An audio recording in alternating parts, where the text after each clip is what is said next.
ಮಾದರಿ ಪ್ರಶ್ನೆ ಪತ್ರಿಕೆಗಳನ್ನು ಹೇಗೆ ಬಿಡಿಸಬೇಕು ಮತ್ತು ಆ ಪ್ರಶ್ನೆ ಪತ್ರಿಕೆಗಳು ಬಿಡಿಸುವುದರ ಮಹತ್ವವೇನು, ಇವತ್ತು ಎರಡು ವಿಷಯದ ಬಗ್ಗೆ ಈ ವಿಡಿಯೋದಲ್ಲಿ ತಿಳ್ಕೊಳ್ಳೋಣ. ಫಸ್ಟ್ ನೋಡಿ, ಕ್ವಶನ್ ಪೇಪರ್ ಹೆಂಗೆ ಬಿಡಿಸಬೇಕು ಅಂದರೆ, ನೀವೊಂದು ಕ್ವಶನ್ ಪೇಪರ್ ತೊಗೊಂಡು ಬರಬೇಕು. 10 ರೂಪಾಯಿ 20 ರೂಪಾಯಿ ಕೊಟ್ಟರೆ ಸಿಗ್ತವೆ ನಿಮಗೆ ಜೆರಾಕ್ಸ್. ಒಂದು ಕ್ವಶನ್ ಪೇಪರ್ ತೊಗೊಂಡು ಬರೋದು, ಅಥವಾ ಕ್ವಶನ್ದು ಬುಕ್ಲೆಟೇ ಸಿಗ್ತಾವೆ, ಕ್ವಶನ್ಸ್ದು ಬುಕ್ಲೆಟೇ ಸಿಗ್ತಾವೆ ನಿಮಗೆ. ಆದರೆ ಎಂಥ ಬುಕ್ಲೆಟ್ ತೊಗೋಬೇಕಂದ್ರೆ ಆನ್ಸರ್ ಲಾಸ್ಟಿಗೆ ಇರಬೇಕು ನೋಡಿರಿ. ಕೀ ಆನ್ಸರು ಮತ್ತು ವಿವರಣೆ ಲಾಸ್ಟಿಗೆ ಇರಬೇಕು. 100 ಕ್ವಶನ್ ಆದಮೇಲೆ ಅಲ್ಲೇ ಕ್ವಶನು ಅಲ್ಲೇ ಆನ್ಸರ್ ಅಂತ ತೊಗೋಬಾರ್ದು. ತೊಗೊಂಡು ಬರಬೇಕು. ತೊಗೊಂಡು ಬಂದು ಏನು ಮಾಡಬೇಕು, ನೀವು ಟೈಮ್ ಹಚ್ಚಬೇಕು. ಈಗ PC ಎಕ್ಸಾಮ್ ಇದೆ, 1.5 ಗಂಟೆ ಇದೆ. ನೀವು ಮನೇಲಿ 1.5 ಗಂಟೆ ಟೈಮ್ ಹಚ್ಚೋದು, ನಿಮ್ಮ ರೂಮಲ್ಲಿ ಅಥವಾ ಲೈಬ್ರರಿಯಲ್ಲಿ 1.5 ಗಂಟೆ ಟೈಮ್ ಹಚ್ಚಿ ಕ್ವಶನ್ ಪೇಪರ್ ಸಾಲ್ವ್ ಮಾಡಬೇಕು. ವಿಶೇಷವಾಗಿ ಈಗ ಒಂದು 18-20 ದಿನ ಉಳಿದಲ್ಲ, ಈ ಕೆಲಸ ಮಾಡಬೇಕು ನೋಡಿರಿ. ಈ ಕೆಲಸ ಇವಾಗಲೇ ಮಾಡಬೇಕು. ಲಾಸ್ಟ್ 15-20 ದಿನ ಇದ್ದಾಗಲೇ ಮಾಡಬೇಕು ಈ ಕೆಲಸ. ದಿನ 2 ಕ್ವಶನ್ ಪೇಪರ್ ಸಾಲ್ವ್ ಮಾಡಬೇಕು, ಅಟ್ಲೀಸ್ಟ್ ಒಂದರೆ ಮಾಡಬೇಕು. ಸೊ 1.5 ಗಂಟೆ ಟೈಮ್ ಹಚ್ಚಿರಿ, ಎಲ್ಲ ಸಾಲ್ವ್ ಮಾಡಿರ. ನೀವು ಅಲ್ಲಿ ತಲೆ ಕೆಡ್ಸ್ಕೊಂತೀರಿ, ಏನಾ ಬೀನಾ ಸೀನಾ ಭಾರಿ ತಲೆ ಕೆಡ್ಸ್ಕೊಂತೀರಿ ನೋಡ್ರಿ. ತಲೆ ಹಿಂಗೆ ಹಿಡ್ಕೊಂಡು ನೋಡಿದ್ರೆ ಬಿಸಿ ಆಗ್ತದೆ. ಸೊ ತಲೆ ಬಿಸಿ ಆಗಿದೆ, ಭಾರಿ ತಲೆ ಕೆಡ್ಸ್ಕೊಂಡ್ರಿ ಅಂದ್ರೆ ಅದು ರಿಯಲ್ ನಾಲೆಜ್, ಅದು ನಿಜವಾದ ನಾಲೆಜ್ ನೋಡಿ. ಆಮೇಲೆ ಆನ್ಸರ್ ನೋಡ್ತಿರಲ್ಲ, ಮುಂದೆ 6 ತಿಂಗಳಲ್ಲ 1 ವರ್ಷ ನೆನಪರಲ್ಲ ನೀವು. ಸೊ ಕ್ವಶನ್ ಪೇಪರ್ ಹೆಂಗೆ ಬಿಡಿಸ್ಬೇಕು, ಫಸ್ಟ್ ಟೈಮ್ ಹಚ್ಚಬೇಕು. ಎಕ್ಸಾಮ್ ಹಾಲಲ್ಲಿ ಯಾವ ಥರ ಸೇಮ್ ಹಾಗೆ ಟೈಮ್ ಹಚ್ಚಿ ಬಿಡಿಸ್ಬೇಕು. ಎಷ್ಟಾದ್ರೆ ಕರೆಕ್ಟಲ್ಲ, ಆಮೇಲೆ 30 ಕರೆಕ್ಟಲ್ಲಿ 40 50 60 ಅದು ಎಷ್ಟಾದ್ರೆ ಕರೆಕ್ಟಲ್ಲ, ಅದು ತಲೆ ಕೆಡಿಸ್ಕೋಬೇಡ್ರಿ. ಅದೇ ಟೈಮ್ ಹಚ್ಚಿ ಸಾಲ್ವ್ ಮಾಡಿ ಲಾಸ್ಟಿಗೆ ಆನ್ಸರ್ ನೋಡ್ರಿ. ಅದ್ರಾಗಿರೋ ಖುಷಿನೇ ಬೇರೆ, ಅದ್ರಾಗಿರೋ ಮಜಾನೇ ಬೇರೆ. ನೀವು ಇಂಥ ಒಂದು 40-50 ಕ್ವಶನ್ ಪೇಪರ್ ಸಾಲ್ವ್ ಮಾಡಿದ್ರೆ ಯಾವ ಲೆವೆಲಿಗೆ ನಿಮ್ಮದು ಮೈಂಡ್ಸೆಟ್ ಚೇಂಜ್ ಆಗುತ್ತೆ ಗೊತ್ತಾ? ನಿಮ್ಮ ಬ್ರೈನ್ ಪೂರ್ತಿ ರಿವೈರಿಂಗ್ ಆಗುತ್ತೆ. ಎಕ್ಸಾಮಲ್ಲಿ ಕ್ವಶನ್ ಪೇಪರ್ಗೆ ಪೂರ್ತಿ ಸೆಟ್ ಆಗ್ತದೆ. ನಿಮ್ಮ ಬ್ರೈನ್ ಸೆಟ್ ಮಾಡಬೇಕಲ್ಲ. ಅದಕ್ಕೆ ಈ ಕಾಂಕ್ರೀಟಿಗೆ ನೀರು ಹೊಡೆದು ಹೆಂಗೆ ಸೆಟ್ ಮಾಡ್ತಾರೆ, ಇದನ್ನು ಅರ್ಥ ಮಾಡ್ಕೊಳ್ಳಿ. ಭಾಳ ಜನರಿಗೆ, ಸ್ಟೂಡೆಂಟ್ಸ್ಗಳಿಗೆ ಇದ್ರ ಬಗ್ಗೆ ಅರಿವಿಲ್ಲ, ಗೊತ್ತಾಯ್ತಾ? ಸೊ ಕ್ವಶನ್ ಪೇಪರ್ಸು ತೊಗೊಂಡು ಬಂದು ಸಾಲ್ವ್ ಮಾಡಿ. ನಿಮಗೆ ಬೇಕು ಅಂದ್ರೆ ನನ್ನ ಹತ್ರ ಇದೆ PDF, ಇದು ನೀವು ಹಾಗೆ ಸಾಲ್ವ್ ಮಾಡಿ, ಇಲ್ಲ ಜೆರಾಕ್ಸ್ ಮಾಡಿಸ್ಕೊಂಡು ಸಾಲ್ವ್ ಮಾಡ್ಕೊಳ್ಳಿ. ಸಣ್ಣ ಮೈಕ್ರೋ ಜೆರಾಕ್ಸ್ ಮಾಡಿಕೊಡ್ತಾರೆ, ಅಥವಾ PDF ಹಾಗೆ ಸಾಫ್ಟ್ ಕಾಪಿನೂ ಸಾಲ್ವ್ ಮಾಡ್ಬೋದು. ಇಲ್ಲಿ ಕೆಳಗಡೆ ಕಾಣಿಸ್ತದೆ ಅನ್ಕೋತೀನಿ. 11 ಪ್ರಚಲಿತ ಘಟನೆಗಳ ಪ್ರಶ್ನೆ ಪತ್ರಿಕೆ ಇದೆ. 9 ಎಲ್ಲ ಸಬ್ಜೆಕ್ಟ್ ಇದೆ, ಇತಿಹಾಸ, ಭೂಗೋಳಶಾಸ್ತ್ರ, ಸೈನ್ಸು, ಮೆಂಟಲ್ ಅಬಿಲಿಟಿ, ಸಂವಿಧಾನ ಎಲ್ಲ ಇದೆ. ಆಮೇಲೆ ಒಂದು 7-8 PDF ಏನಿದೆ ಸಾರಾಂಶ ಕೊಟ್ಟಿದ್ದೀನಿ. ಪ್ರಚಲಿತ ಘಟನೆಗಳ ಸಾರಾಂಶ ಅಂದ್ರೆ ಲಾಸ್ಟ್ ಎಕ್ಸಾಮ್ ಇನ್ನೊಂದು ವಾರ ಇರ್ಲಕ್ಕಾಗಿ ಇಡೀ ಒಂದು 7-8 ತಿಂಗಳದ್ದು ಅಥವಾ 8-9 ತಿಂಗಳದ್ದು ಕರೆಂಟ್ ಅಫೇರ್ಸ್ ನೀವು ರಿವಿಷನ್ ಮಾಡೋಕ್ಕೆ ಅಂತ ಕೊಟ್ಟಿನ. ವಿಶೇಷವಾಗಿ ಈ ಪೊಲೀಸ್ ಕಾನ್ಸ್ಟೇಬಲ್ ಸ್ಟೂಡೆಂಟ್ಸ್ ನಿಮ್ಮ ಗಮನದಲ್ಲಿ ಇಟ್ಕೊಂಡು ನಾನು ಮಾಡಿದ್ದೀನಿ. ಸುಮಾರು 27-28 PDF ಇದೆ. ತೊಗೊಳ್ಳಿ, 450 ಇದೆ, ಬೇಡ ಡಿಸ್ಕೌಂಟ್ ತೊಗೊಳ್ಳಿ, 390 ತೊಗೊಳ್ಳಿ.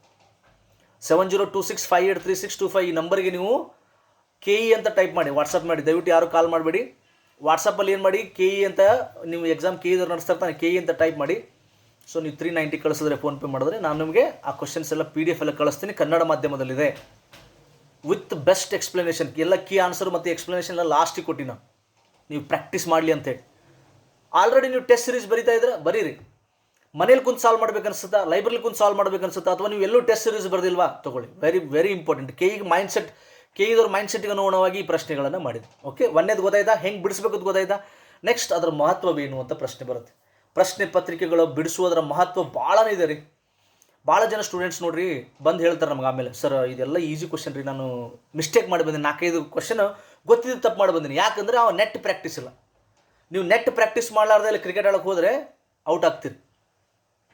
ಹಾಗೆ ಸೊ ನೀವು ಟೆಸ್ಟ್ ಸೀರೀಸ್ ಅಥವಾ ಟೆಸ್ಟ್ಗಳು ಮನೆಯಲ್ಲಿ ಬರ್ದಿಲ್ಲ, ಅಥವಾ ಹೋಗಿ ಯಾವುದಾರ ಒಂದು ಕೋಚಿಂಗ್ ಸೆಂಟ್ರಲ್ಲಿ ಅಥವಾ ಆನ್ಲೈನ್ ಆಫ್ಲೈನ್ ನೀವು ಟೆಸ್ಟ್ ಬರ್ದಿಲ್ಲ ಅಂದರೆ ಅಲ್ಲಿ 4-5 ನೀವು ಗೊತ್ತಿದ್ದು ತಪ್ಪು ಹಾಕ್ತೀರಿ. 4-5 ಅಂದ್ರೆ ಹೋಯ್ತು, 4-5 ಮಾರ್ಕ್ಸ್ ಹೋದ್ರೆ ಹೋಯ್ತು. ನೀವು 4-5 ಮಾರ್ಕ್ಸ್ನಾಗೆ ಇರ್ತದೆ ನೌಕರಿ, 1 ಪಾಯಿಂಟಲ್ಲಿ ಇರ್ತದೆ ನೌಕರಿ.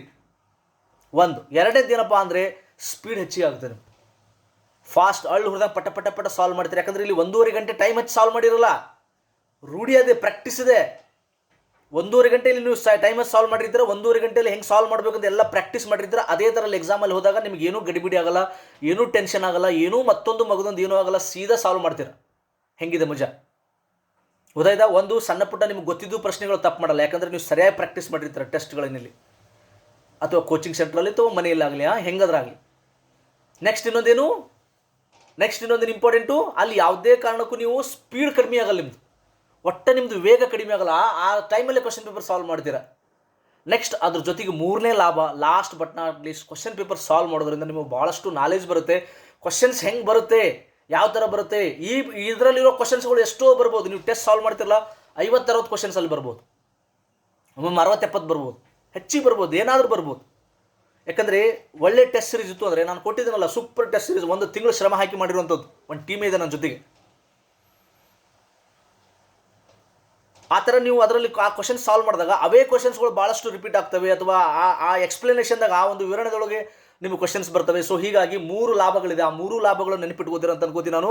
ಯಾವುದೇ ಕಾರಣಕ್ಕೂ ಸಣ್ಣ ಪುಟ್ಟ ಮಿಸ್ಟೇಕ್ಸ್ ಮಾಡಲ್ಲ. ಯಾವ ಹೇಳಿಕೆ ಸರಿ ಇದೆ ತಪ್ಪಿದೆ ಅಂತಕೊಂಡಾಗ ಅದು ನೀವು ಸರಿಯಾಗಿ ಗಮನಿಸಲ್ಲ, ಯಾಕಂದರೆ ನೀವು ಪ್ರಾಕ್ಟೀಸ್ ಮಾಡಿಲ್ಲ ಅಂತ ಅರ್ಥ. ಸಣ್ಣ ಪುಟ್ಟ ತಪ್ಪುಗಳು ಮಾಡಲ್ಲ. ನೆಕ್ಸ್ಟು ವೇಗ ಹೆಚ್ಚಿಗಾಗುತ್ತೆ, ನಿಮ್ಮ ಜ್ಞಾನ ಹೆಚ್ಚಿಗಾಗುತ್ತೆ. ಇವು 3 ಪ್ರಮುಖ ಲಾಭಗಳಿದೆ. ಸೊ ದಯವಿಟ್ಟು ಪ್ರಶ್ನೆ ಪತ್ರಿಕೆಗಳನ್ನು ಸಾಲ್ವ್ ಮಾಡಿ. ಐ ಹೋಪ್ ಈ ವಿಡಿಯೋ ನಿಮಗೆ ಭಾಳಷ್ಟು ಯೂಸ್ಫುಲ್ ಆಗಲಿದೆ ಅಂತ ಭಾವಿಸ್ತೀನಿ. ನಿಮ್ಮ ಸ್ನೇಹಿತರಿಗೂ ಕೂಡ ಈ ವಿಡಿಯೋ ಶೇರ್ ಮಾಡಿ. ಮತ್ತು ನನ್ನ ಚಾನಲ್ಗೆ ಇನ್ನೂ ಯಾರು ಸಬ್ಸ್ಕ್ರೈಬ್ ಮಾಡಿಲ್ಲ, ಸಬ್ಸ್ಕ್ರೈಬ್ ಮಾಡಿಕೊಳ್ಳಿ. Thank you so much. ಧನ್ಯವಾದಗಳು. ಮತ್ತೆ ಮುಂದಿನ ವಿಡಿಯೋದಲ್ಲಿ ಭೇಟಿಯಾಗೋಣ.